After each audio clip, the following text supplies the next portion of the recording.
I am live. Let's go. The views and opinions expressed within the video content found on the Indie Comics Network are those of the speakers and do not necessarily reflect the views or positions of the Indie Comics Network or Region 2 Promotion.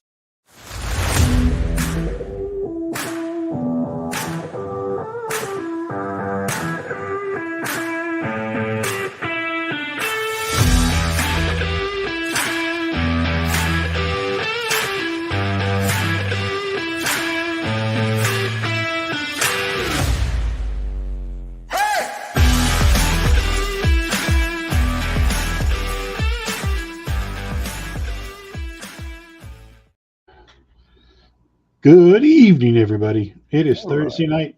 You like that nice voice crack there? It is Thursday night. Once again, it is time for Thursday Night Throwdown. I am Rodney Fyke. I am here with Richard Jones III, as always. And tonight we have brought back one of our favorite guests, Brian Neiford. Brian, how are we doing, good sir?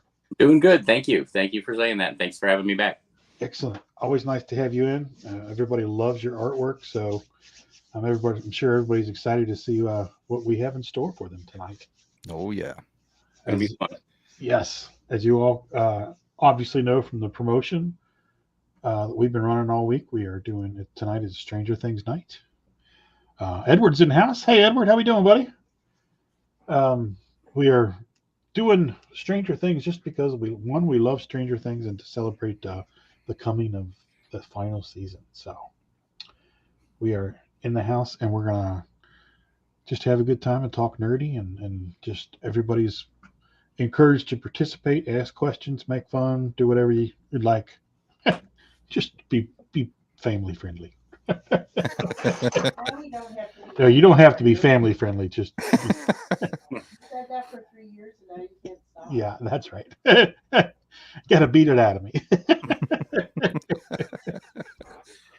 So let's go around the circle. We got a few people in the house, and we'll start with you, Richard. Tell everybody who you are and what you do and where you can be found. My name is Richard Jones III. You can find me at rlj3.com. Socials or rlj3art. And I really don't do much. I'm not that good. And I'm just here. Just here. All right, then. On that note, we'll move on down to Brian. Brian. Hey, I'm Brian Neiford, and I can be found on Brian Neiford Art on Instagram and Facebook. Do most of my stuff on Facebook. I am an artist as well. I also am not very good, and so that's what I'm doing here. Well, tonight's the night that we have everybody that sucks because I'm no good either. So. Hey, and by the way, you're all wrong. Producer B has informed me that we are all wrong. I figured, yeah. Brain's in the house. What's up, buddy? Thank you, sir, for coming and joining us tonight. So I'm going to flip-flop my camera over so everybody can see what I'm drawing. I'm going to be drawing Vecna. And Richard, why don't you show the lovely folks what you have in store? Hold it up a little bit to the camera. I'm going to be drawing Eddie standing on top of his trailer with all the demo bats flying around him. It's going to be kind of like a tornado of demo bats. Very cool. Dig it. All right. Brian, what do you got on the board? I'm seeing red. Yes, I am drawing. I don't know if I got this upside down now. Wait a second. What's in the glass? Is that whiskey? That better not be sweet tea. So if I need a podcast camera.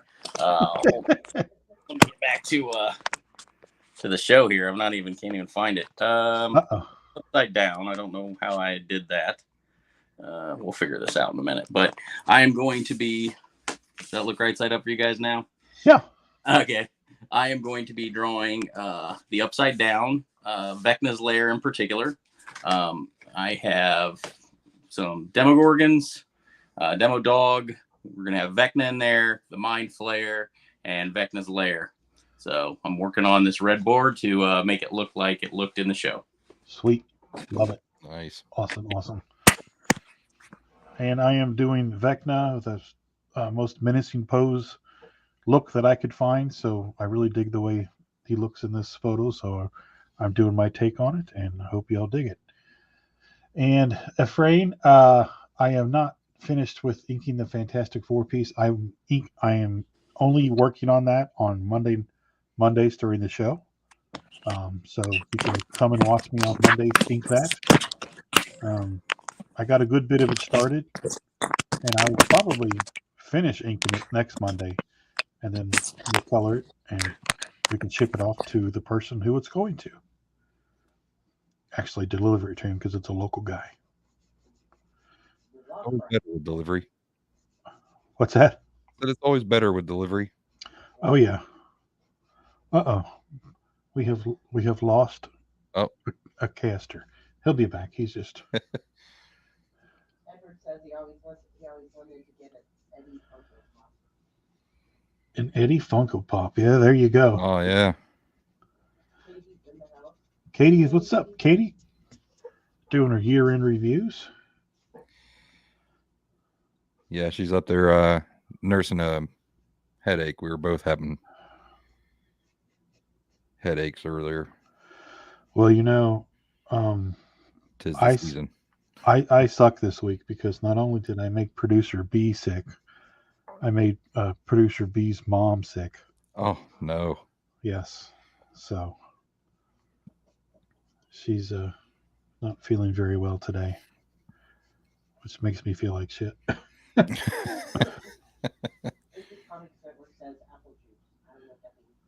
Indie Comics says apple juice. What's apple juice? There he is. I don't know, for some reason I only thought of Beetlejuice. Yeah, for real. Talk about operator error. I thought you were wrong. It happens.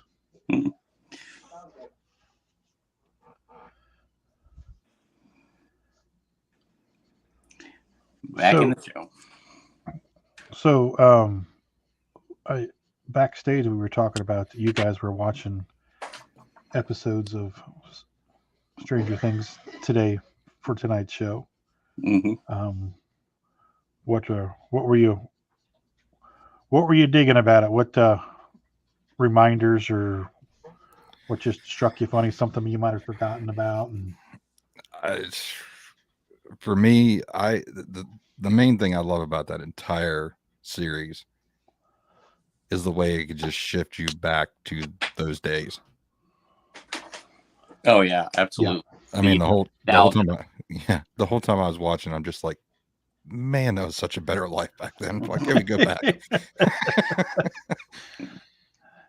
Yeah, I agree. I think that's why one of the reasons why I like it so much, because it was a fun time. I really miss, having the time to go to the arcade or sit around and play Dungeons and Dragons and, go to a buddy's house on a Friday night and play D&D all night long and then go back on Saturday night and continue the game. And yeah. Can't do that nowadays.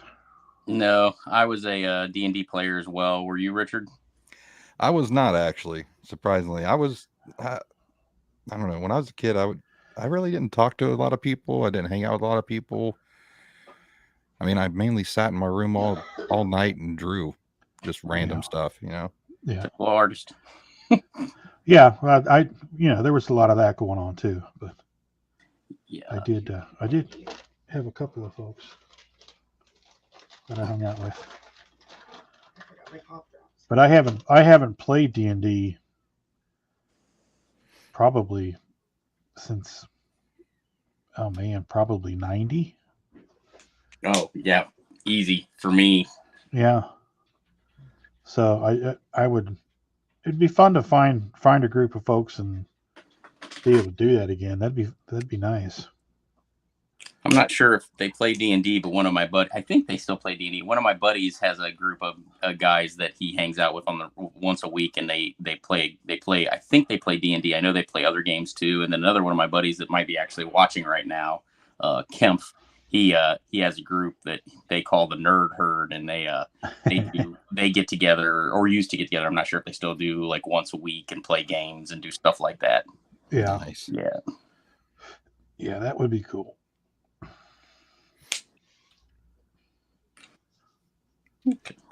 Well, I'm not hating the way this is turning out on the red board already, so that makes me happy. Oh, that's good. Yeah. It's got it looks like it's a high gloss. Yeah, it's poster board. Okay. I didn't have time to find. I was thinking about red construction paper, red cardstock. I couldn't find the size I wanted. I wanted to do 11 by 17. So I ended up going with the poster board and just saying, you know what? I messed around on it a little bit with seeing what the colors actually turned out like and kept track of them so I could see what they were going to look like on the red poster board, and a couple other little things, some practice. I had originally thought about doing just red marker background and drawing over top of it, and it got kind of muddy. So that's what made me change to go to the poster board. Yeah. Well, I mean, it'll work. It's just, yeah. I mean, I know I wouldn't care what it was drawn on if I liked it. You know. Yeah. I've just never done this before, so I wasn't sure that if it would turn out at all. But I don't hate it already, so that's good. Yeah, that's the win. That's the plus. You're already ahead of the game. Yep. Let's see. Someone should draw anything from Stranger Things with Iron Maiden Eddie. I think that's pretty close. Yep. So speaking of Eddie, I am very hopeful that he makes a return in the Upside Down like one did, and we get to see him again in the next season. But you know, they've kept pretty tight-lipped on what the season's going to be, so remains to be seen.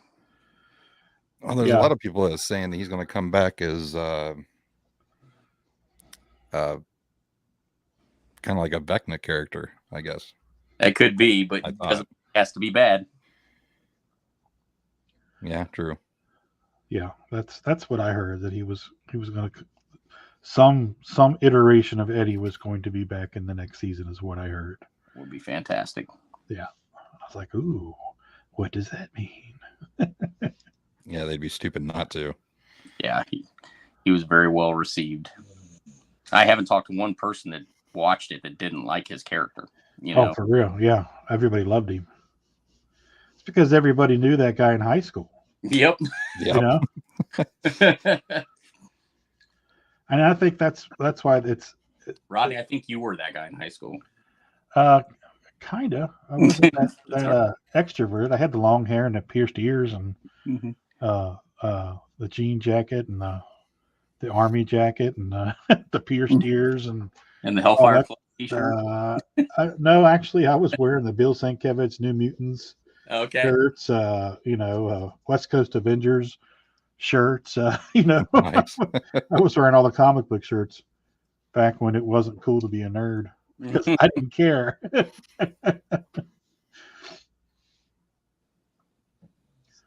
everybody have a favorite character? So does everybody have got a favorite character from the series? As far, I love them all. Like, it's so hard to pick one. The one I love drawing the most is Vecna, but that, I think that he wouldn't be my favorite character because he's obviously not who you want to root for in the show. So, right. But I would say that my favorite one to draw is definitely Vecna. Yeah. What about you, Richard? You have a favorite? Eddie was my favorite. Him and the demo bats. I thought those dudes were cool. Just because they reminded me of the the face suckers from Aliens with wings. Oh. You know? Yeah, for sure. I think for me, and it's far and away hands down for me is Dustin. Okay. And I think it's because he is just the antithesis of that type of person at that age, that stage in their life, who is just constantly optimistic, just funny, approaches everything with a sense of humor. Yeah. He's terrified, but he's mesmerized at the same time. And I just think it's great. I just get such a kick out of him. I tell you, I didn't think I was going to like in season 1, but I like a great deal now is Steve. He, his character has evolved so much over the course of seasons, and in a good way, and went from being, a douchebag to being, like the kid's best friend, like they're always looking out for him, always trying to do the right thing by him when it doesn't do anything for him. He's just doing it because it's the right thing to do. Yeah, absolutely. And that's cool. I really like his character now much more than I ever thought I would. Yeah, I would have to agree with that. And another, Winona Ryder, right? It's pretty much reignited her career. Yeah. Yeah. I do love Hopper. Hopper's awesome. Yeah. Hopper's, that goes without saying. He's the best. Anything he's in is awesome. The very first, I don't know if it was the first episode or if it was, I think it was the second episode of season 1 when they first introduced him. And he wakes up in the morning and he drinks a beer to take some pills, and he gets his police chief uniform on and he goes in and he starts pouring the coffee to drink it. And I can't remember what the name of the secretary was, but she starts yelling at him about stuff, and he's like, and he's not wanting to hear it because he's still hungover. And one of my favorite lines is he yells, how many times have I told you mornings are for coffee and contemplation? And she keeps coffee and contemplation. I'm going to like this character. Yeah, and that whole opening scene too was definitely like a Lethal Weapon type of opening. Yeah. With Riggs. Yep. Oh yeah. Definitely. That's a good comparison. You guys, what we were talking about the nostalgia of it a little bit ago. There's so much nostalgia. They nailed the clothes. They nailed everything. Obviously, the Duffer Brothers were watching the same stuff we were watching when we were kids because of all the references and all the things that I'm sure loved growing up. I know I loved growing up. Oh yeah. I have made it into the show so many different things. But one of the things I thought was super cool about season 3 was the Starcourt Mall. Like you don't have malls like that anymore, at least not that I know of. They're completely different, and the arcade in them, like you mentioned earlier, and just there was just so much nostalgia to season 3 for me, because that mall, like I grew up, we weren't that far from a mall. Me and my friends would go to the mall all the time, and you just don't. The kids nowadays aren't going to have that experience, and it's kind of sad, Oh yeah, for me, I love going and watching movies from the 80s and the 90s because that was before everything changed. Mm-hmm. And everything. I guess the word that I keep finding myself using is traditional. Mm-hmm. But you went to the mall and hung out with your friends. If you weren't going to a football game or a basketball game, you went to the mall and you hung out with your friends, and you hung out at the food court, and you nursed a big basket of fries and a jumbo Coke, and watched the pretty girls walk by. And it's just what everybody did, and now the malls here, and there were 6 malls here in Cincinnati, and there's still 2 of them that are active. Well, actually 3, but they're pretty much ghost towns except for the one in the rich part of town. And it's really sad because they were such a hub of activity and I remember a few years ago, during Christmas time, like I had a rule, man. After as soon as Thanksgiving was over, I wasn't taking like Coleraine Avenue anywhere near Northgate Mall because I knew it was going to be a parking lot, a quarter mile down, all the way up, and a quarter mile past because everybody was going to be going to the mall Christmas shopping. Well, they don't do that anymore, so there was no traffic, and I'm like, and it's just how much that has just changed everything. Yeah, the first time I actually watched the show and got to the third season and seen that mall, I have a day job where I help build apps for restaurants. Cool. And our boss wanted me to build a mock-up for kind of like a food court. Oh, wow. So I decided to make it like an 80s style mall. Oh, that's cool. And nice. I mean, that inspired me more than anything. Just like the views of that mall, what it looked like, the colors, the music. I mean, it just, yeah. Oh yeah. I need to find a time machine. Yeah, wouldn't that be something? And it's just like the sounds. Yep. Of like last year we went to Torg, the gaming expo. No, it wasn't Torg. It was Colossal Con, and they have a room that's just all video games. And I went in there just I was taking a break, getting up from the table, walking around, stretching my legs, and I went in there. And when I walked in, it was like I had walked in a time machine because of the noises. And I got all tingly because it really felt like that. And I was like, oh, this is cool. And I walked around for a minute and I left, and I was walking down the hall and I was like, you know what? I need to go back in there. So I grabbed my phone and I turned on my recorder and I went back in and just walked around for like 15 minutes and just recorded it. And sometimes when I'm here in the studio, I'll play that just for background noise because it's the arcade, man. It's just felt like you ate all the beeps and the chirps and the whistles. Yeah, the the battle zone missiles flying, and you heard that on 12, when you're when the arcade, it was so loud, when the Pac-Man waka waka waka waka waka. It's just all that kind of stuff, and the Tempest and Star Wars X-Wing fighter and all that stuff, man. I could hear it when you were describing what you were. I could feel like I was hearing all that in the background when you started talking about what the room was like. Yeah, it was great, man. I was like, oh, this is paradise.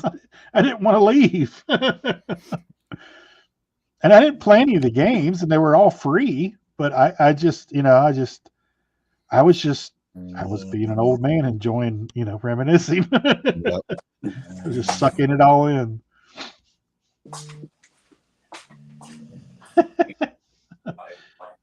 Fyke gets stranger all the time.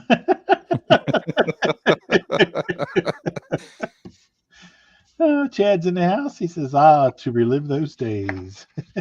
Edward says Hello, there's a place in Scranton called Bartini that's a retro arcade with food and drinks. Man. Oh, let's go. Yeah, we got one of those here. Yeah. That's it. Podcast is over. Road trip. We'll do the podcast from there.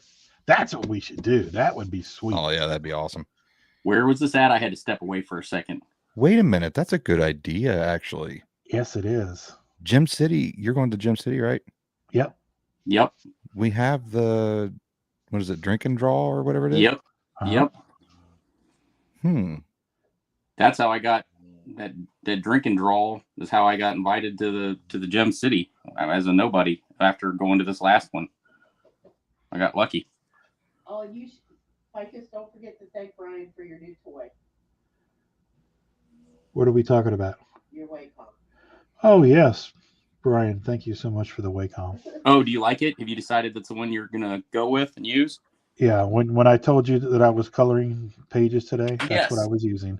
Awesome. I'm glad you like it.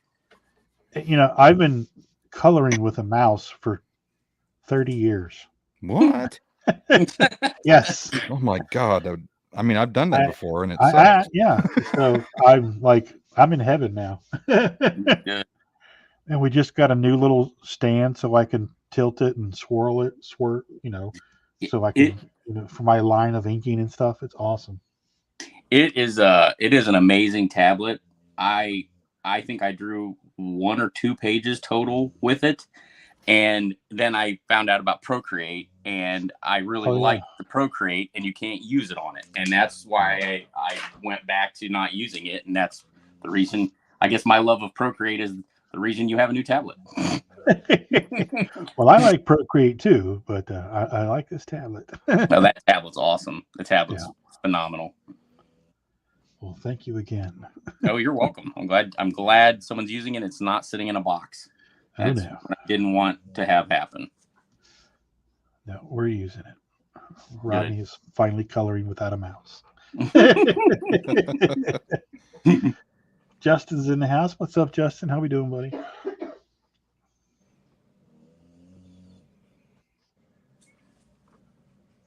Katie said Rich needs to do a zoom around his office with all his monitors. Yeah. Ooh, there you go. Yeah, there's quite a bit. Well, actually, I have a 55-inch that's hooked up to my computer. That's also my main TV down here, and then I got a 32-inch that I'm looking at in front of me right now, next to my drawing table, and then a 32-inch above my computer, and a 24-inch drawing tablet. Wow. That That's what we should my lovely wife got me. What we should do before the show next week is show off your old studios. Show off our workspaces. Yeah, we can do that. Yeah, there you go. That'd be cool. That means I'll have to clean this damn place. Okay, we don't have to. Never mind. No, it needs a good cleaning. Then you won't know where anything is. Yeah, I don't know where anything is, even when it's dirty.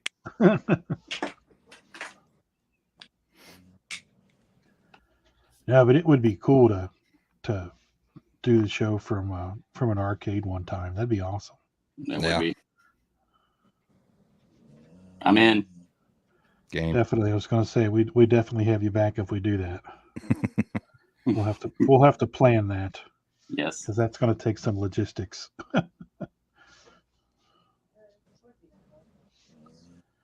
Producer B said it wouldn't be that hard.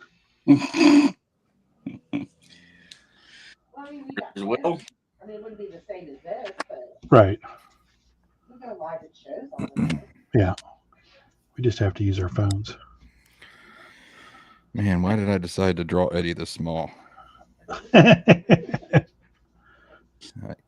need some glasses. Why did I decide to draw this big of a thing? Why did I decide to draw it just right? All right, Goldilocks. 9 by 12 was just the right wheelhouse.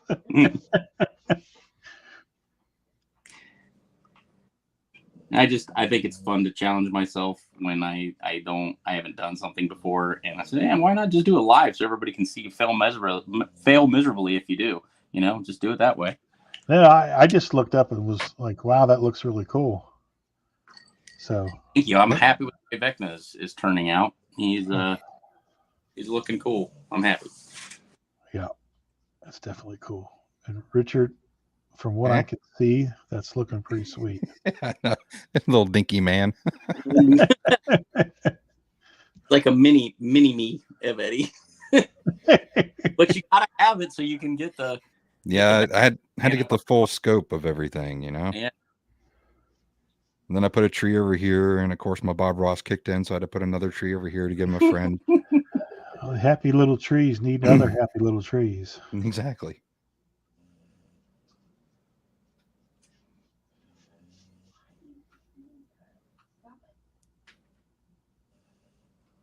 All right. I hear my dog snoring. Does that come across loud and clear? There she goes. I think we were listening to her snore last time. Yep. She's so content when I'm in here drawing. She's on the doggy bed that's in here. Oh, that's Sherman. He's the same way. So we've said what we liked about the show and our favorite characters. What do we not like? That there's not more of it. That there's not more of it. Very well said, sir. Just going to be a little selfish there. And I'm not sorry.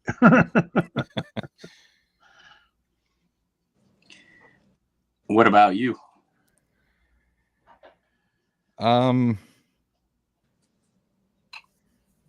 I could have actually done without the whole Russian bit. Season 3? 3, yeah. Yeah. Yeah, I thought that was a little far-fetched. The Russians in America, the spies in the 80s is far-fetched? Well, no, not that there's Russian spies here, but the fact that they built a whole base underneath the town without anybody knowing. That was a little odd.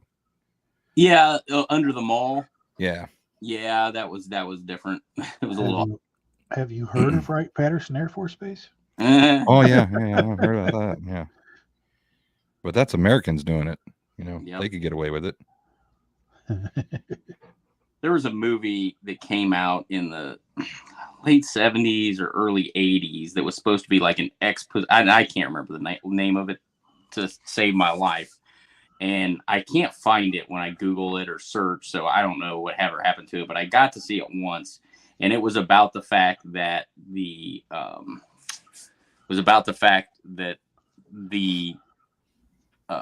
Roswell spacecraft had been taken and stored at Wright-Pat for a very long time.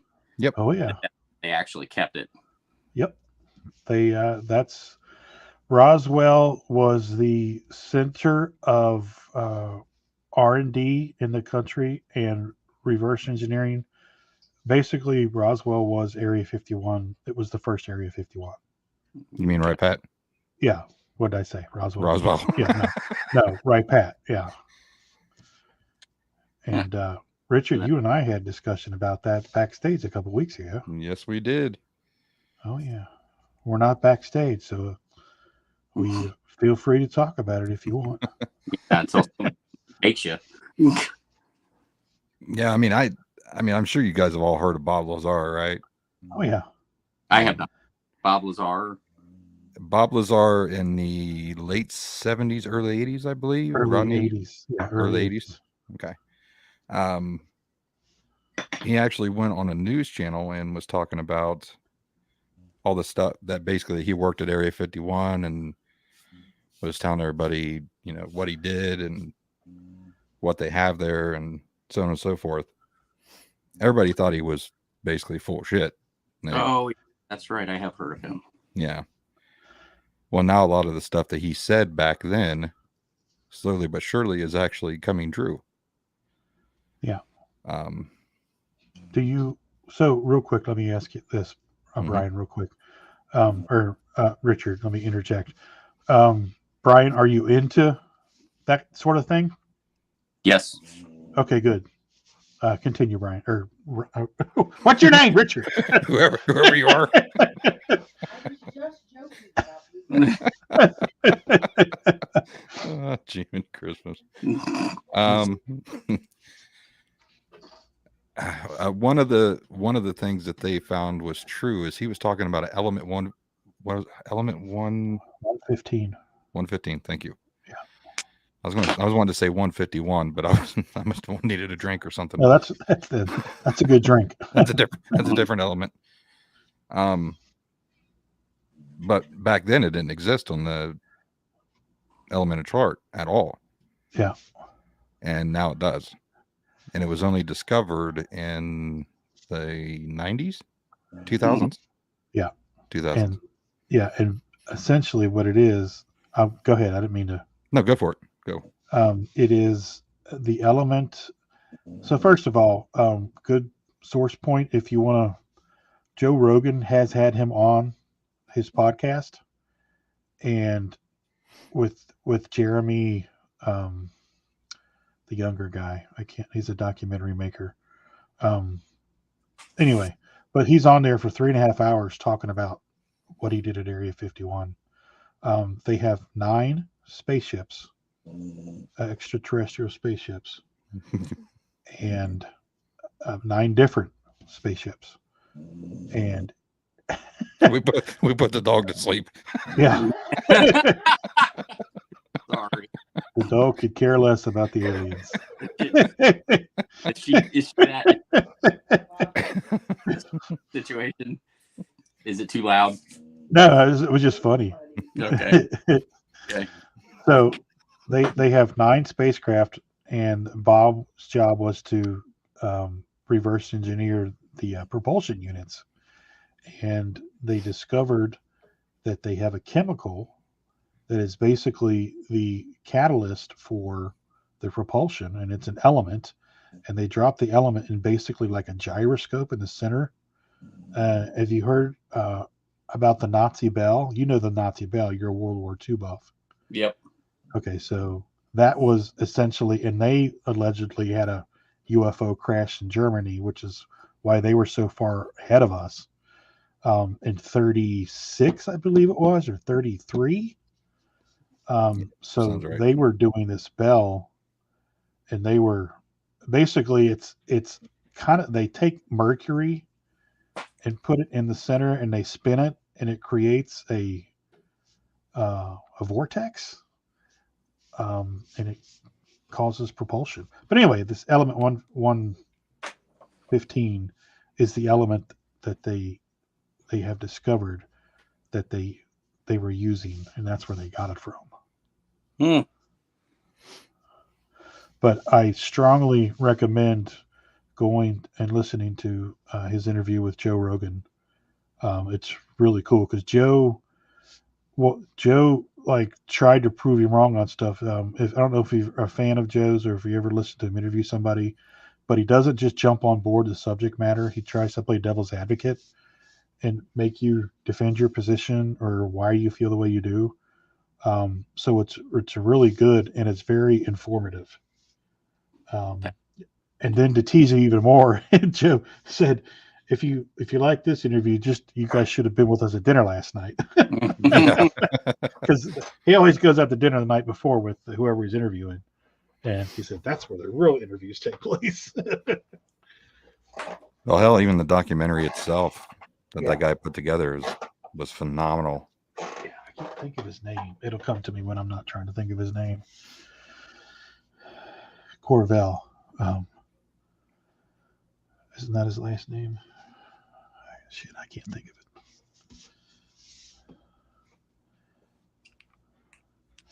Yeah, that stuff has always been up my alley. Yeah, fascinating. I love it. And not only that, I mean, Bob Lazar is a smart freaking cookie. They did a small little YouTube video with him not too long ago. He made his Corvette run off of, I believe it was, crap, I forget. It's some type of gas. He made his Corvette run off of some type of gas. And he not only did that, he's producing it as well. He made a way to refine it. Nice. At his house. So yeah, that's an intelligent person, right? Yeah. I think it was Jeremy Corbell. Yeah, that's it. Yeah.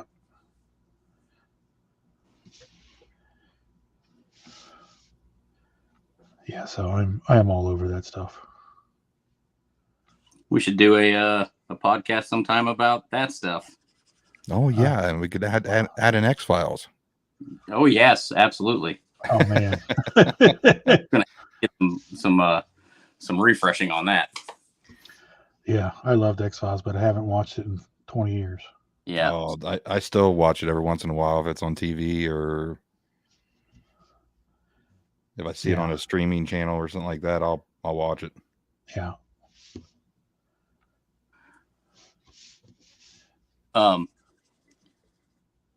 was I going to say? I'm going to ask you something about X-Files, and it just slipped out of my mind. I'm pulling a Rodney over here. I'm calling wrong names. It'll come back to me. Well, Rodney kind of has an excuse. He might be on cold medicine. Oh. Yeah, this is cold central here. That sucks. Yeah, my better half is not feeling great either. Yeah, that's not good. Sucks. Well, dude, after having the COVID not too long ago, I don't want any of that crap. Yep. Yeah, I had it, and then I gave it to Tina, and then one of us gave it to her mom. So it's not it's not a healthy house right now. That sucks. At least it goes fast. Yeah, at least it goes fast. That's not COVID. Yeah, the first day of COVID, I'd have rather just died. It was bad. I got COVID right after, well, I probably got it at the Cincy Comic, but Cincy Expo. I had it the day after I came down with it. Oh, that's not good. Nah. Oh, well. Hopefully I'll be immune for a little bit. We'll get you some of that element 115 and fix your. Yeah, there we go.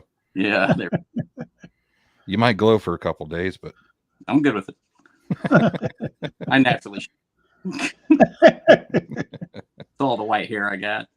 White hair, white beard.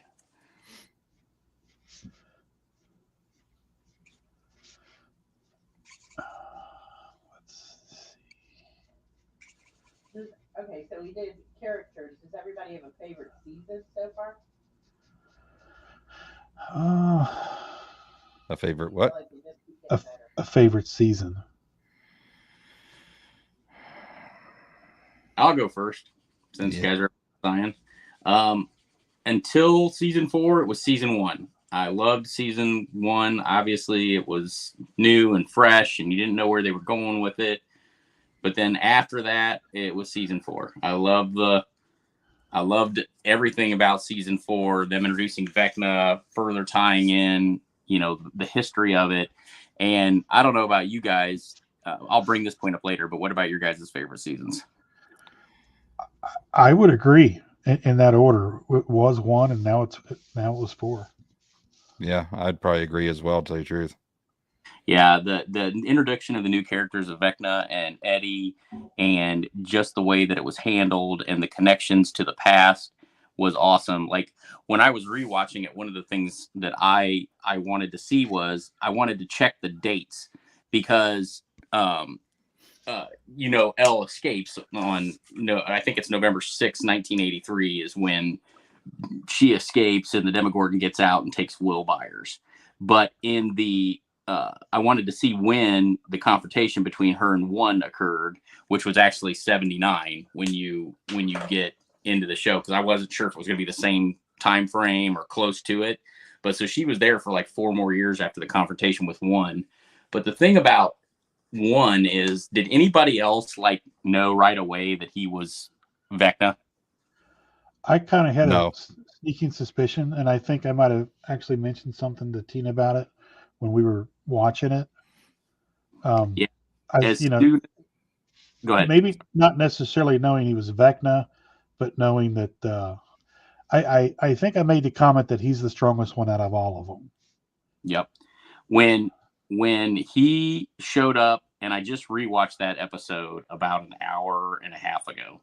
When he first showed up, just his manner, the way the actor was when he talked to 11, kept repeating to her, well, because she was reliving it in her dreams about what he say is someone a sleepyhead, and his eyes. And I don't know what it was, but I was like, that's Vecna.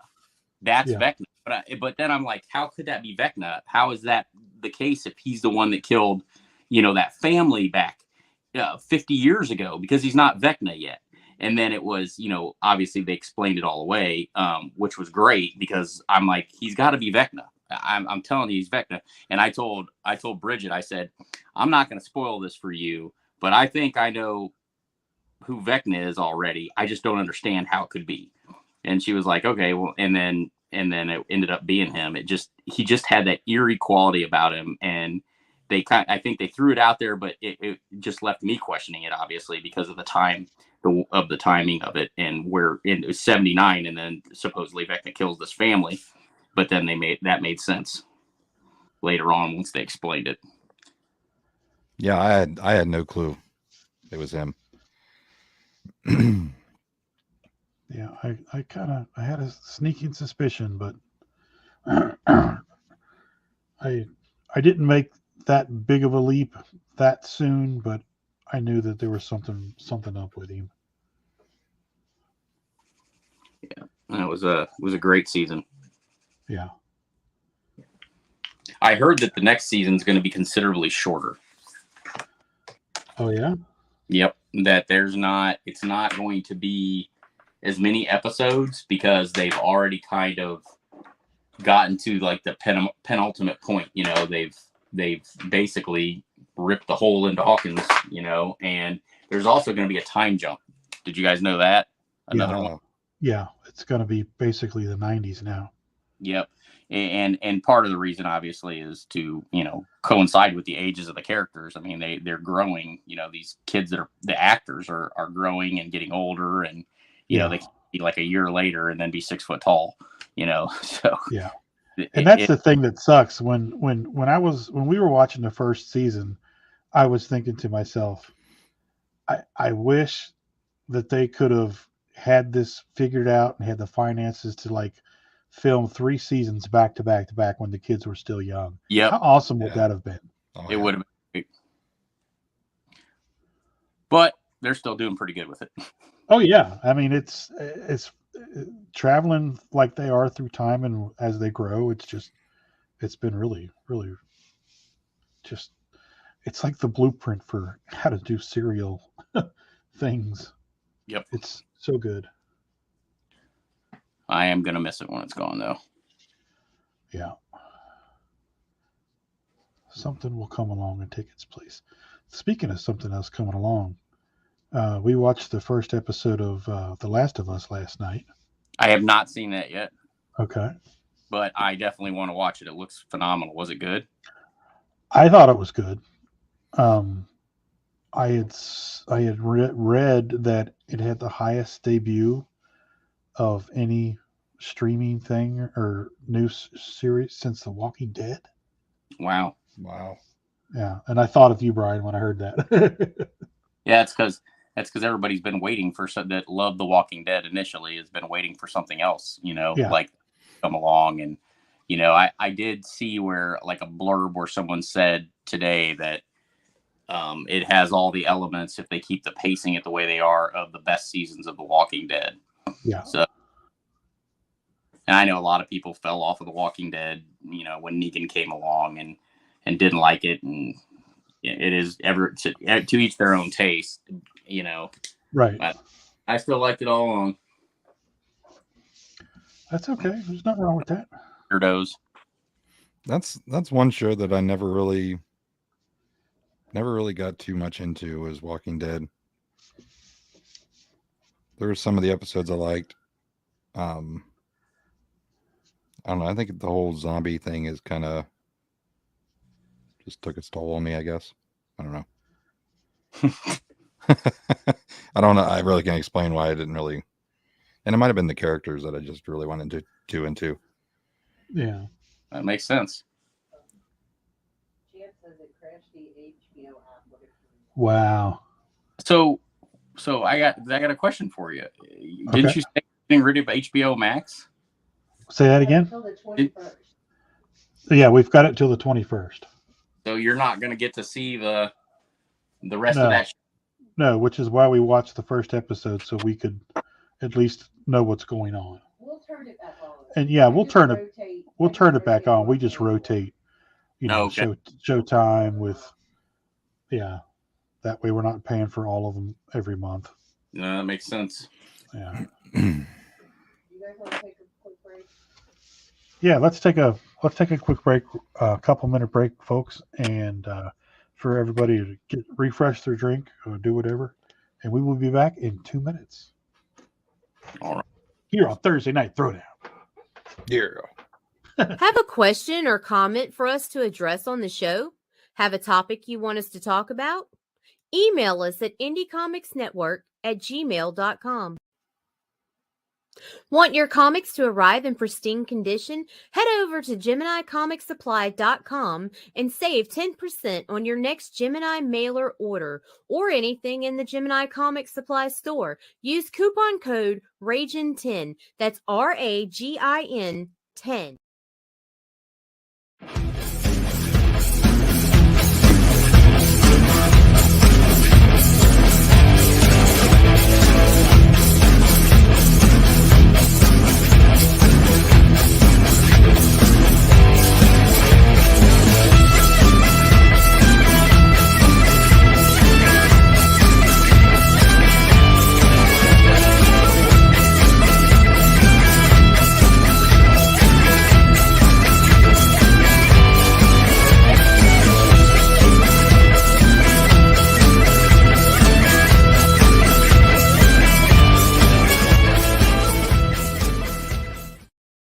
In the middle of the night or early Friday morning, depending upon where you are in the world, a group of experienced comics professionals get together to examine and instruct about the art form that they love. That's great comic artwork on Comics by Night, Fridays at 5 a.m. Eastern, here on the Indie Comics Network, indiecomicsnetwork.com. What was that? This is not a charade.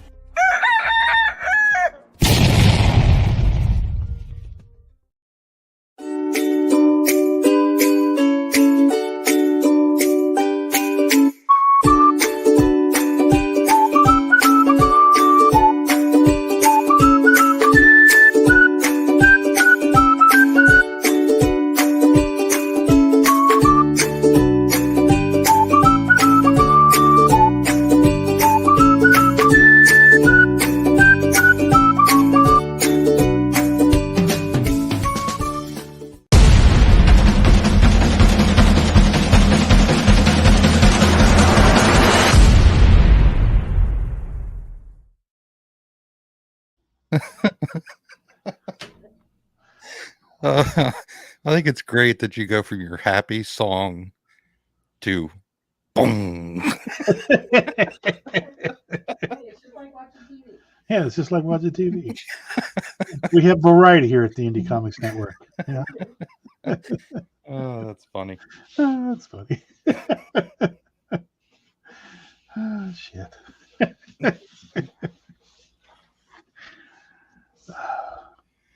Yeah, they and I actually got into the one that showed all the books that you're working on, all the series. Yeah. And the music kicked me into like a total Beavis and Butthead. I don't know why, but it did. Huh. Yeah, I'm gonna have does Tina do those? Yeah. I'm gonna have her do my stuff from now on. She does good. Yeah, she is very, very talented. I don't think I go that far, but okay. Yeah. I like it. Yeah, she, like us, doesn't give herself enough credit. You're wrong, Tina. Yeah. So that's my one time for the year. It's only January, so you're good. That's right. Rodney's going to have to buy me a trophy too for winning the pick'em for the thing. You haven't won it yet. You got a long way to go to catch up, buddy. Yeah. Well, I was 6-0 last weekend. Got all the playoff games right. Nice. Yeah. We'll see how I do this week. Playoff games. Foosball. All foosball.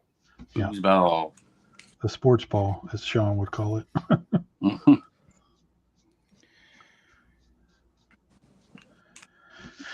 Yeah. I'm rooting for the Bengals. with them overgrown gargantuans manhandling each other. Oh yeah.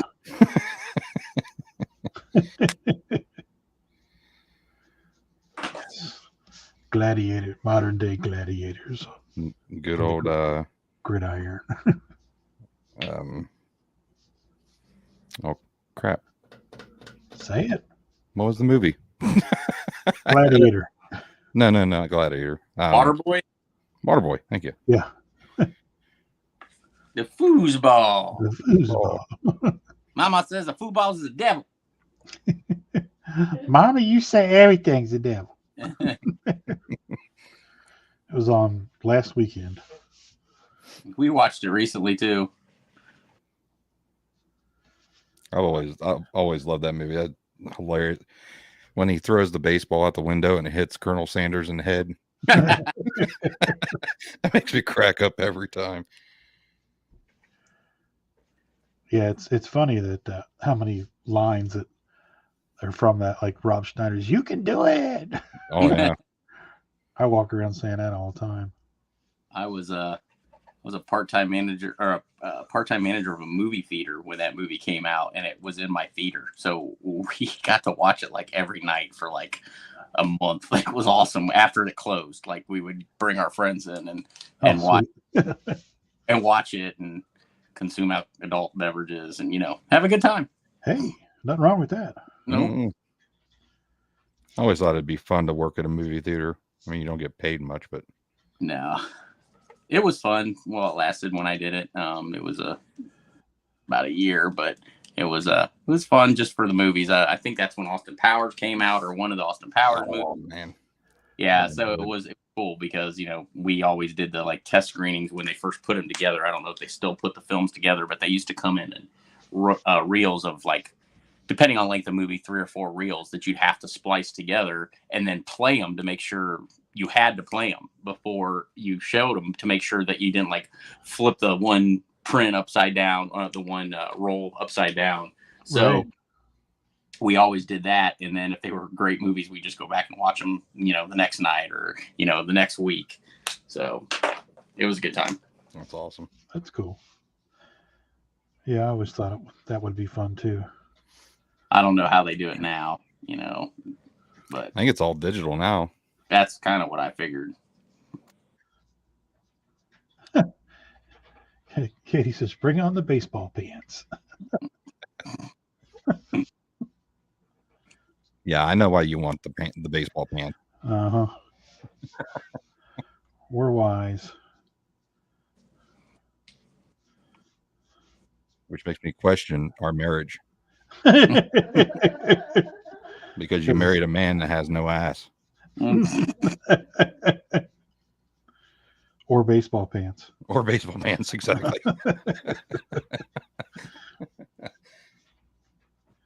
That's what you do, Richard. One night you go get you a pair, and then she comes home from work and you're just walk around in them. Don't say anything. Yeah. Just walk around the house in them and wait for her to say something. Yeah, so she could be like, "Wow, I didn't know your back was that long." Well, that's when you put in one of those fake, foam butts, and you bend over and Yeah, there we pick go. up the remote, and all those sorts of things. I didn't know your back was so long. That's a good one. Shit, I'm going to use that. Just telling you right now, I'm stealing that. That's all right. You could have it. Well, I finally got one of these bats kind of sketched out or drawn out. Nice. Looks cool. I got to put the teeth in them. I'm currently trying to ruin what I've done so far. So we'll see what happens. That's looking pretty wicked. Yeah, that bat is definitely looking wicked. That's one thing I was thinking about putting in the background on this is all the lightning and stuff, but I don't know why I suck at drawing lightning. I'm currently sucking at it too, but we're going to try and make this work. Too late to go back now. So we're just going to put the head.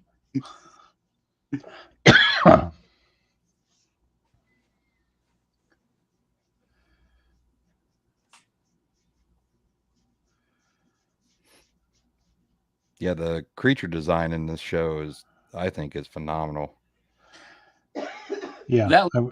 That makes me want to ask a question. Do you guys know, do you know that the executive producer of the show is Rand Geiger? Is he related to the Geiger that was involved in the alien stuff? Oh, holy shit. I don't know, but I'm looking that up right now. Yeah, I want to say that I think it might be his son or his grandson. Oh, there you go. What? But I don't know for sure. They what? They're not related? He's a Rand Geiger. Nope. Huh. So they're not? No, they're not related. Well, that would have been cool. That would have been sweet. Yeah, the guy from Aliens has no children. Huh. Yeah, he was too busy painting.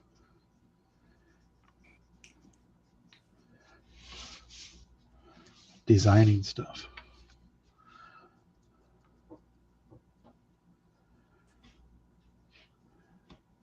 So there's been a lot of cool like folks in Stranger Things, like old Mr. Goonie himself. Can't think of his name. Oh yeah, Sean Astin. Sean Astin, yeah. Yeah.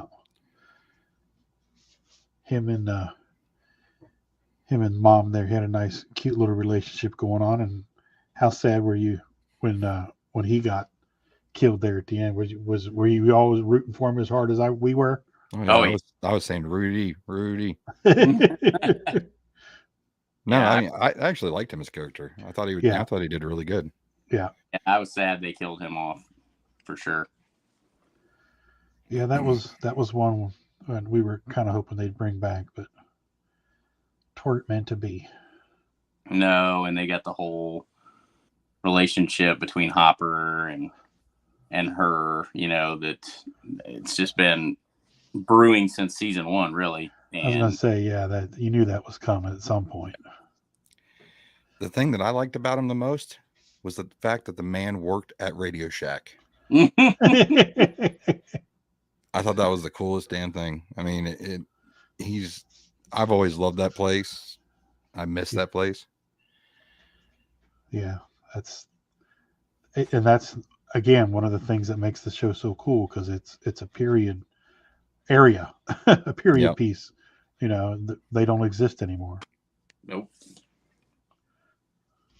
Any of you ever work at a Radio Shack? No. No. Unfortunately, I worked at a Best Buy, but that's not the same thing. Definitely isn't. I worked at a Radio Shack as seasonal help when I was in high school. It was fun. It was cool. There's a lot to learn, and I really didn't get to learn a lot, as seasonal help. But everybody who worked there was full time. It was their life. I mean, that was the Radio Shack was their employer. That they were full time, and they just brought in seasonal help at the mall. That the Radio Shack was in when it was around Christmas time. Oh yeah. I had a seasonal job one time for 3 weeks, and all we did was we stood at an assembly line and we assembled fruit baskets. Like this big wicker basket would come down, and then everybody would get like 3 fruits that they had to stack in it, and then it would keep moving, and the other person would add the other 3 fruits. Then you get all the way down to the end, and the people that were putting them on the skids would wrap them in the cellophane and put them in the boxes and stack them on the skids. But I did that for 3 weeks right before Christmas. And it was, now granted, this was 25 years ago. It paid like $10 an hour. Yep. Really good. That's good. Yeah. For, just for extra money during the holidays.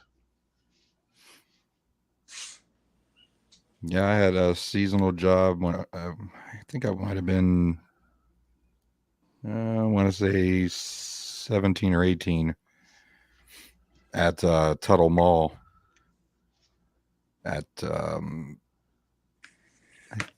think it was J.C. Penney or no, Sears. And that's actually what ended up screwing my back up. Oh yeah. Yeah. They like to stack. They stacked entertainment centers underneath the conveyor belt.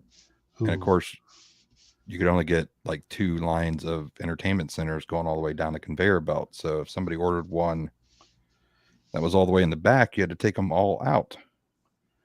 I don't know whose bright idea that was. Yeah, that is no longer OSHA allowable. Nope.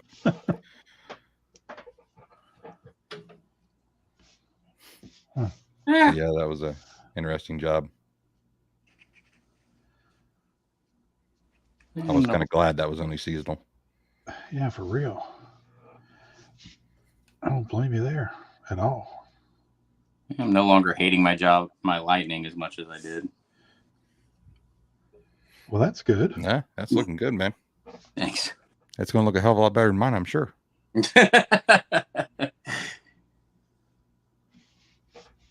I started putting the white on there, and I was like, "Oh, I've made a terrible mistake." Thankfully, right now, not so much what I'm thinking. Yeah, I think it looks awesome. Thank you. Artist question: have you either of you guys ever used what's called Frisket? What'd you say? Like a Trisket? No, not a Trisket, a Tasket. It's a Frisket. I have, but I usually just ended up using tracing paper. Gotcha. Which essentially the same thing and cheaper. What is a Trisket? Frisket is kind of like it's a. Sorry. It's a really tasty, salty, interwoven, grainy chip. Great with cheese and salami and olives. Yes. Ew, olives.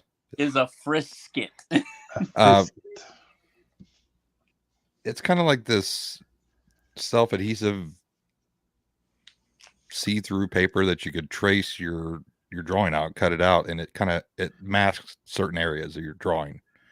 So you can do like different effects for the back. I think Chad Shodel. Yeah. I think he uses that a lot. I think that might be what he was showing me at the Cincy con. He uses it for like to do like crosshair lines and stuff. If that's the same thing, it was pretty cool. Oh no, that's duotone paper. Duotone paper, yeah. See, I don't know much about this art stuff. I just try to put stuff on paper. You're just winging it. 100% winging it, Rodney. Hey, there's nothing wrong with that because I wing it every day. I just literally winged all of this lightning and hoping to ruin my drawing. No, it's funny because it's actually given it a lot more depth. Yeah, it is. That's what I was hoping for. I want to get some black clouds up over here, over that with the lightning coming out of it. But I wanted to give it that depth, and I knew I had to try it with the lightning. And I've been scared the entire show, and I'm like, you know what? I'm just gonna do it. I think it looks great. Thank you.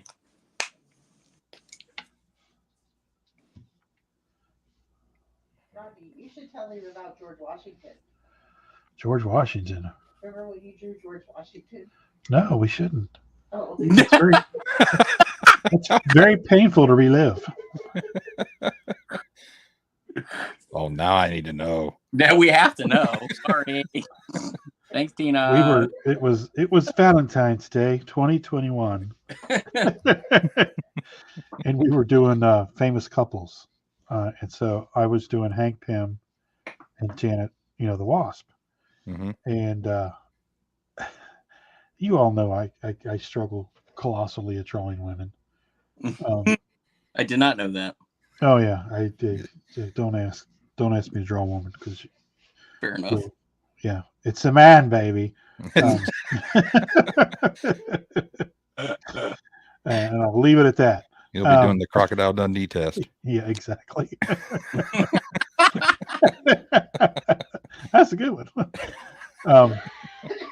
So I was doing it, and I was going to town, and I kind of have this graphic-y style sometimes, where it's more angular and graphic, and so I was doing her hair, and I'm just minding my own business. We're talking, and all of a sudden, producer B goes, "What the hell is that?"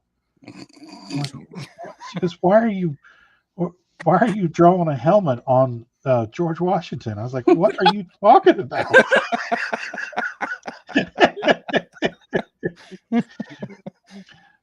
You got to come and tell this story because you tell it a lot better than I do. Because I was, That's a pretty good rendition of it. yeah, I was just, But it was right in the middle of the sketch off. yeah, and it was, and like everybody was laughing at me, and I was just getting the slings and arrows from all sides for like 30 minutes, and I was like, "Wow, this kind of sucks," but they weren't wrong because it definitely looked like she had a helmet on. On that note, everybody, I'm going to bed. Exactly. Screw y'all, I'm going home. That's a pretty good Cartman over there. Yeah. So yeah, I wasn't scarred at all. Clearly. Cut to you crying in the corner. Yeah. So if you ever hear somebody in the background screaming "George Washington," you'll know what she's talking about. Oh, that's funny. Funnier because we weren't involved in it. Yeah, funny because they weren't laughing at you. It was funny though. She said it was hilarious.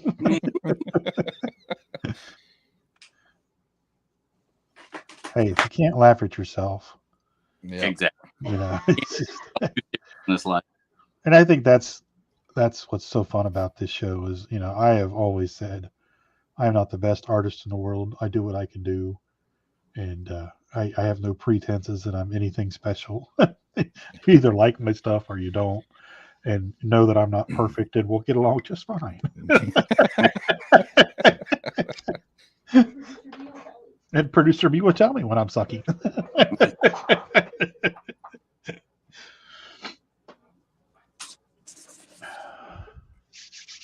That's what they're there for.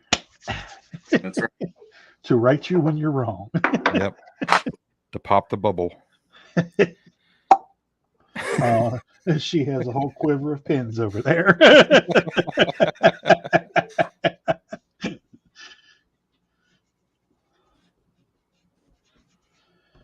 All right. Let's futz around. Let some of this ink dry a little bit to start throwing some color on this. Oh, yeah. My wife has been craving the original KFC ever since she watched Stranger Things. Yeah. From 20 years ago. Yeah, she's like, I want KFC so bad. She's like, but I don't want this version of KFC. I want the version of KFC that we used to have. The good well, KFC? Yeah. I'm like, sorry, I can't do anything about that. Yeah. Come on, you're a knight in shining armor. Why can't you do anything about that? If I had a time machine, I'd take us all back. I go too. Okay, so since we're hopping in a time machine, do you guys remember Zantigos? Oh, man, that sounds familiar. The Mexican restaurant that preceded Taco Bell? No. Oh, man, it was amazing. That sounds really familiar, but I don't know if I've ever had it. Yeah, it was really good. How old are you again, Rodney? 50. I'll be, how old am I? 54? I was born in 68. I'll be 50 this year, and I don't remember ever hearing of that place. Yeah, they actually, Taco Bell bought them in 86 because I just graduated high school. and we used to go to Taco Bell. It might have been 87. And we used to drive up to the University of Cincinnati, and there was like this square that everybody would drive their cars around and hang out on Fridays and Saturday nights. And there was this Antigos there. And it was just awesome. It was fast food, Mexican fast food that didn't suck. Really? Oh man. And it was really good fast food Mexican. And we would go there every weekend, and I'd get my tostadas and my chips and cheese. And it was just, nachos with cheese on it. And it had jalapenos, and then some other kind of white cheese or whatever, but that's just real simple, but it was so good. And then they had the Chilitos, which actually Skyline Chili has chili cheese Chilitos, but yep. Yeah, they had the Chilitos, and it had like green verde sauce in it. Oh, it was so good. Never heard of it. Yeah. Maybe They actually have they're up in Minneapolis.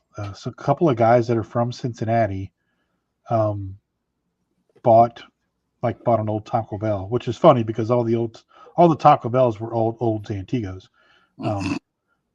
And they opened up as Antigos. They got the menu and opened it up, but they're in Minneapolis, which is like 12 hours away. Why'd they do that?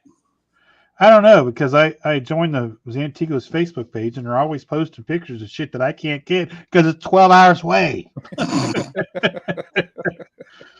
just a glutton for punishment. Have you heard of Hector's or Victor's tacos shops? No. So that's a new one that's been around the Dayton area for the last few years. And it is, it's not bad fast food Mexican. Victor's is the name of it. There's one in Huber. There's one in Xenia. There's one in Fairborn. They are, they actually are not bad. It sounds kind of like what you're describing, like more authentic Mexican fast food than what Taco Bell offers. And now Victor's brother, Hector, has basically opened Hector's, which is the exact same thing, and they even have the same sign, but it says Hector's instead of Victor's, so it's kind of funny. Huh. So if we're ever up in that area, is there one in Beaver Creek? No, see, they only put them in cities that are shitty. They don't put them in nice cities, so they won't have one in Beaver Creek. They probably won't, but I don't know. Because, I'm up there sometimes for work, so I have to look around for them. Yeah, they have them, Xenia, right off of 35. They have one in Fairborn, right off of South Central or North Central Avenue. And they have one in Huber, but I'm not sure exactly where it is. And I've eaten there a few times. It's pretty good. They have, it sounds like what you're describing. It's a lot more. It's like going to a Mexican restaurant, but you're getting the order and taking it with you. Yeah. It's like that. Do you remember Rax? Oh, yeah. Oh, yeah. Oh, God, I miss that place. Me too. There's still one on 23 up in Columbus by Scioto Downs, south of Scioto Downs. I think that one just recently closed. Did it? Yep. Yeah, I think there. Well, I think there was one that was left in. Might have been Lancaster. Yeah, we drove past one. I'm trying to remember where we were for work one day, but I don't remember where it was. We go so many different places. Yeah, I think it was off of 33 is what it was. That's very possible.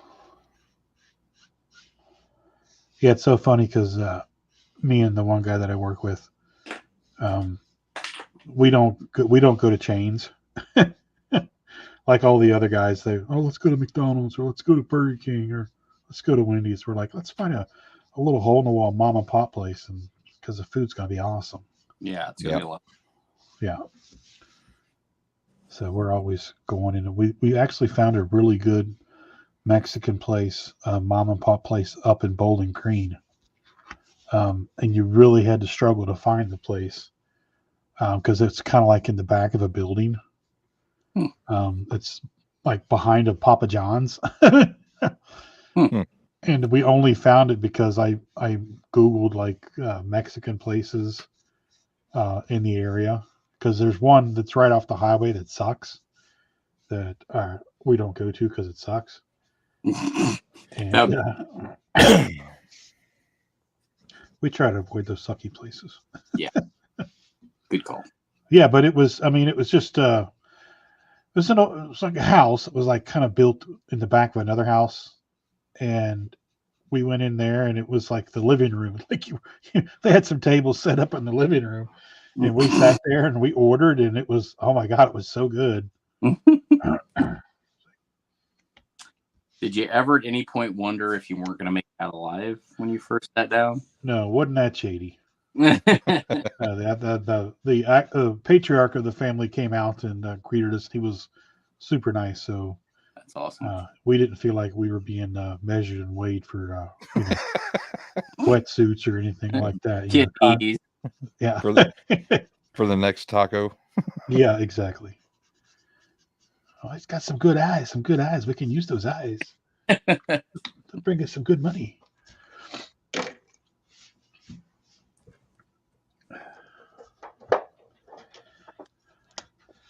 It's so funny that when I was in my 20s and we went to shows, it's like couldn't wait for the show to be over so we'd go out and get drunk and just rage all night. And now it's like, let's find the best place to go eat. Yeah. You're speaking to my heart. Oh, yeah. It's all about the food.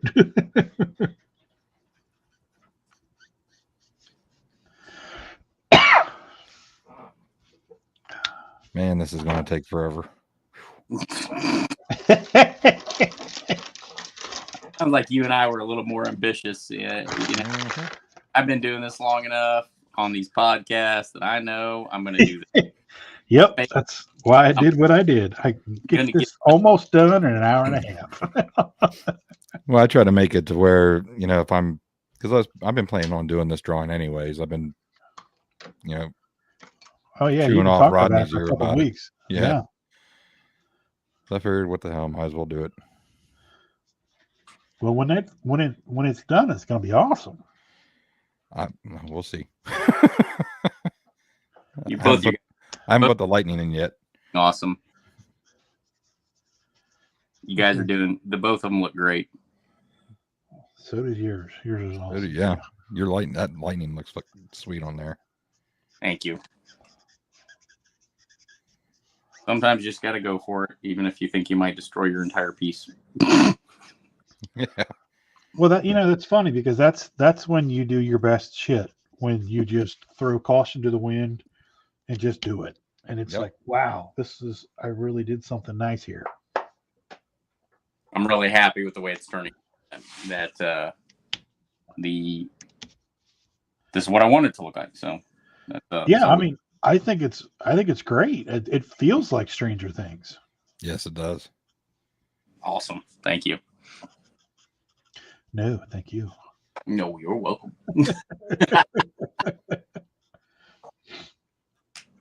Speaking of that, have you guys ever done something on drawing and look at it and be like, how the hell did that actually work?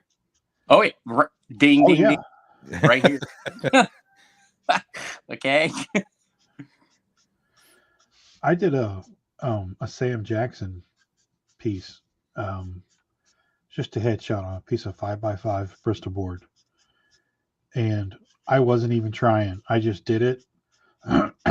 And when I got done I just kind of flipped it up on the desk, and I wasn't really paying attention to it. I wasn't trying. I was just drawing. Mm-hmm. And I looked at it, and I'm like, Jesus Christ, I did that. And it's crazy. I'll have to find it. It's probably 10 years old. So I'm not actually does that. Christ, I really drew that just now. Yeah, hang on. Producer B's going to grab it for me real quick. We made sketch card prints out of them. I went ahead. I did Jules and I did Vincent Vega. Oh, shit. Vincent Vega. Vincent Vega. There you go. Nice. Oh yeah, that's But awesome. I was like, bad motherfucker. that's one bad. Yeah. The one that says bad motherfucker. But yeah, I mean, I looked at that and I go, damn. That's awesome. Yeah, it's. I don't know how I did it. I think probably because I spent all day trying to do something I wasn't getting done right. And then when you don't try, Yeah, you knock something out of the park. Yep. I gotta watch that movie again. I love that flick. Oh, it's a great movie. Such a good movie. That the diner that they filmed in, that scene. Yep. I actually went there. That's an IHOP in Hollywood. No kidding. Is it Yeah. really? Yep. I know they film a lot of movies in that. Oh yeah, in that diner. place. Yeah. And there was one of the scenes where they actually filmed in the Rainbow. Really? Yeah. What scene was that? It's the one where they're in the. It's got like the half circle couch like type chairs or stools, whatever you want to call it. I can't remember what scene it was. Huh. That place is cool too. I went there with the guitars from Fear Factory. You talking about the Rainbow Room? Yeah. Yeah. Yep. Oh, thanks, Chad. Chad says, "Looking great, guys." Thanks, Chad. Thank you, Chad. Yeah, we went up to LA the first year. Well, actually, the second year we were in San Diego. Well, actually, this was the third year. We went up 3 years in a row, and the third year we went up. Our buddy lived in LA, and he worked at Universal Studios. He was a tour guide, so he got us in, and we got to see all of the lot and all that stuff where they filmed Back to the Future and all the streets where there one street's New York City, one street's Paris, France. Yeah. All that. And it was very disappointing because I remember for like the next 2 years watching TV and going, oh, that's just Universal. And you can see it. You can tell. I mean, even to this day, I'll be like, oh, they're on the Universal lot. Yeah. Kind of burst your bubble a little bit. Yeah. But I remember being disappointed with LA and how dirty it was. Oh, yeah. I mean, LA doesn't hold a candle to New York. That's to be quite honest. Yeah. Oh yeah. Yeah. The first time Dino flew me up there, he lived in East LA, which was a bad area. I mean, he lived up on the hills of East LA. Right. But the second time, I think it was the second time or third time he flew me down there, he told me that he moved over to Hollywood, and I was like, "Oh, that's cool. Where are you living at?" And he's like, "Toluca Lake." And I was like, "What?" And I had to watch Pulp Fiction on the plane while I was flying down there just to see if I could see anything from Toluca Lake. Nice. But yeah, I like LA. Some parts of it. There's other parts that I'm just like, meh. Yeah. I could do without. Yeah. We went up to the Mann's Chinese Theater, and I couldn't believe how just underwhelmed I was. And the thing that I'll never forget was all the gum on the sidewalk. Yeah. Jesus, I couldn't believe it. I was like, well, you don't see this in the movies. It's crazy. Yeah, I've never been. Doesn't sound like I'm missing anything though. Yeah, if you're going to go out west, go to San Diego. That is just paradise. I mean, the thing I did like about LA, it's the fact that It could be the most inconspicuous building. Yeah. And you would never know that they're back there, you know, working on a score for a movie or, you know, doing special effects for a movie or a TV show or whatever. You know, Yeah. We went and seen, when I went down there with the company I used to work for the Adobe Max conference, we went and visited a friend of our art directors, and he was working on the Hubie Halloween or Herbie Halloween or whatever it is. Hubie Halloween. Mm-hmm. And he was actually working on the music for the movie. And that was before it even came out on, you know, obviously it was before it came out on Netflix. That's an Adam Sandler movie, right? Yep. Yeah. Okay. And I mean, it was just a little small building. You would never know that. Yeah. Stuff like that. Yeah. That's the cool thing.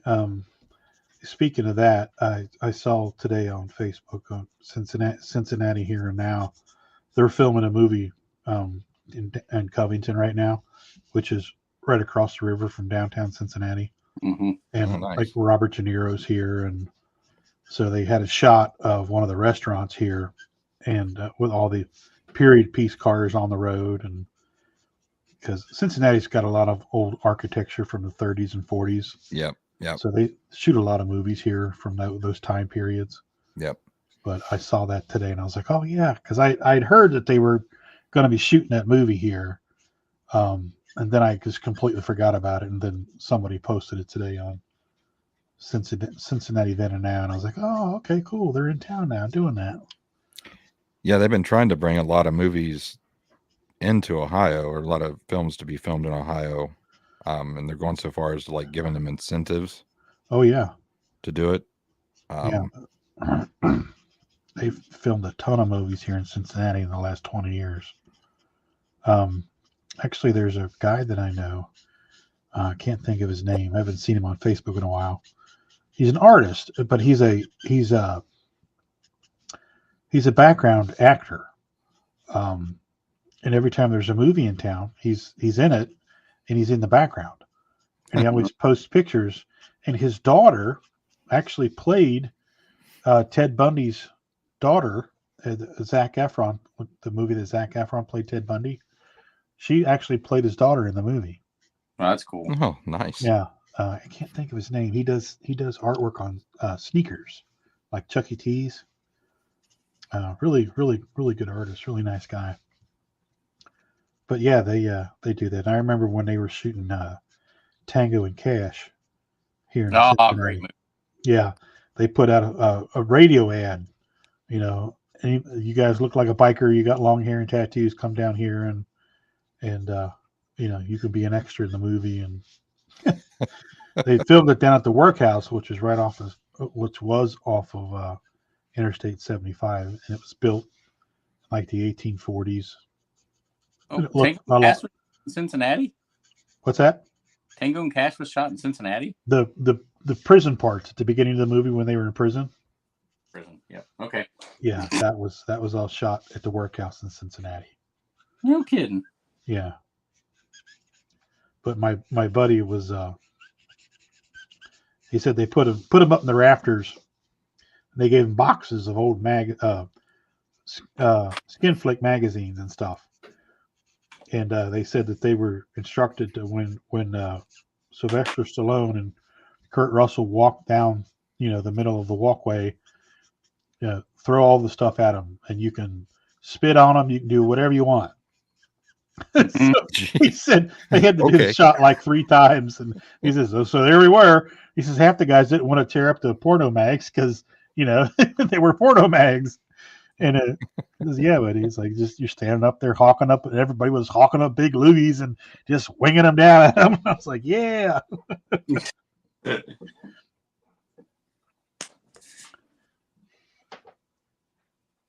And of course, they filmed Rain Man here. Yep. I did not know that either. Yep. Yeah, they actually the scene where they're in the restaurant and Tom Cruise drops the box of toothpicks. Mm-hmm. 541. 541. 541. Yeah. Uh, Yeah. You're wrong, Ray. The box says 545, and so there's 4 in the box. That's a great shot. But I think, what is it? A Pompilios? Is that what it is? Yeah. Yeah, it's a Pompilios. You know, In Newport, Kentucky. Yeah. you guys brought up, Pulp Fiction and Bruce Willis. That situation with him is just sad as all can be. Oh, isn't that terrible? Yeah. what situation? Oh, you don't know what's going on with him? No. He's got, so a couple of years ago, he was diagnosed with aphasia, which. Oh, yeah. Okay. Yep. So, yeah, that's, they posted a pic, his family, Demi Moore, his ex, his daughters, and his current wife were all together for Christmas, and they posted a pic on Instagram and said that they thought it was going to be his last Christmas. Well, I know Kevin Smith was talking about that because he felt kind of bad how the stuff he said on his podcast, or what is it, Fat Man Beyond? Yeah. Where he, or not his podcast, his one of his stand-ups that he does, like Evening with Kevin Smith or something like that. I guess he was talking about Bruce Willis and working with him on Cop Out, and he was talking about how he was acting and how he would like kind of forget certain things that they just discussed. Yeah. And, so that was like early onset. Yeah, I think he's been dealing with this for quite a while and just kind of kept it quiet, and Kevin kind of felt bad about it, the stuff he said. Well, yeah, I mean, if you don't know, you don't know. Yeah. Yeah, I guess when he was first actually diagnosed with it and knew where it was going, he told his agent, he's like, I want to work as much as possible to set my family up. I don't want anyone knowing. And he started, everything was like, basically he did every movie for $2 million, and he did 44 movies in this course of 2 years. Yeah, to set his family up. And towards the end, the directors that had worked with him before and had kind of an idea that something was wrong would start reducing his roles if they saw he was going to be on it, not because they just knew something was wrong. Right. And they started reducing his lines because he couldn't pull them off, and it's just sad, Like I'm a huge Die Hard fan. I watch it every Christmas Eve. It's my favorite. Yeah. And it sucks for anybody through that, not just because he's a celebrity, but it's cool to know, like, when you hear that he hid it and did as much work as he could to set his family up for the rest of their lives. That's a guy who really cared about his family, Oh, yeah. You can't say that about a lot of Hollywood actors. You can't say it about a lot of people in general, but that dude didn't care. He took care of his family. And I think that's awesome. Yeah.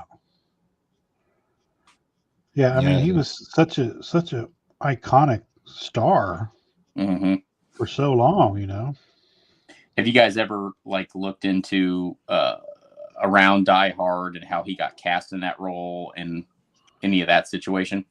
No.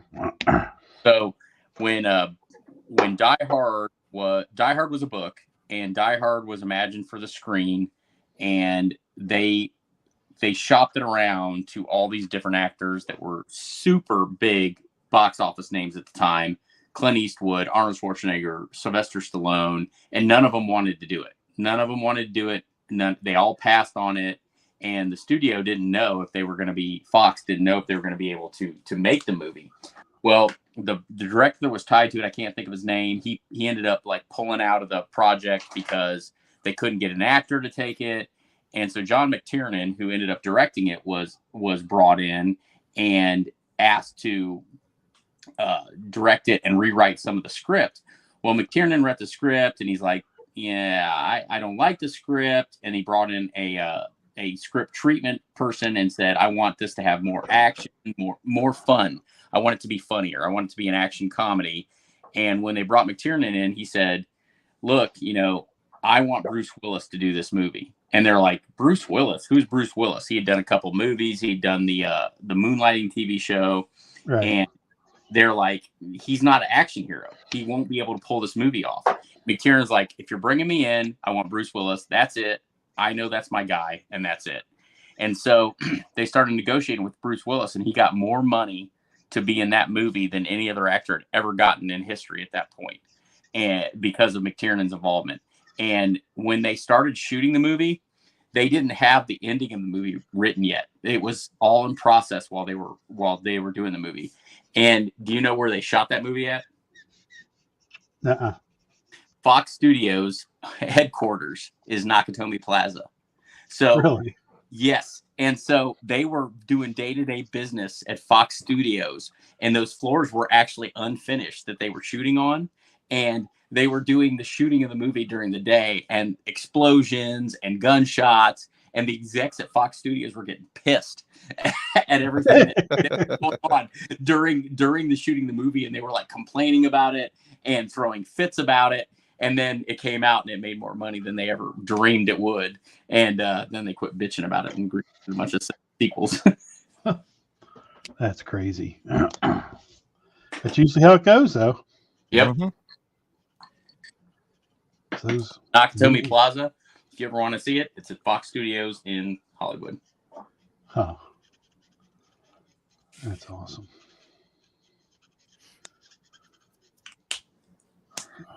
Did you guys see Violent Night? Oh, yeah. Wasn't it good? Yeah. Did you see it, Richard? I did not. Oh. Isn't it on what's it on? It's I don't think it's on anything yet. It was it was out at the movies, and I think you can buy it, but I don't think it's streaming yet. We rented it on and watched it here at home. Yeah, on Amazon. Yeah, so you can rent it for like $7. Yeah, I was thinking that I've seen it on Vudu because I buy a lot of stuff on Vudu. It was everything we thought it was going to be. Yeah, that movie shocked me, like, to the point I was surprised there was so much Christmas spirit in it. Did you guys expect it to be like that towards the end with all the Christmas spirit that's in it? I'm not trying to ruin it for anybody. But Yeah. Spoilers.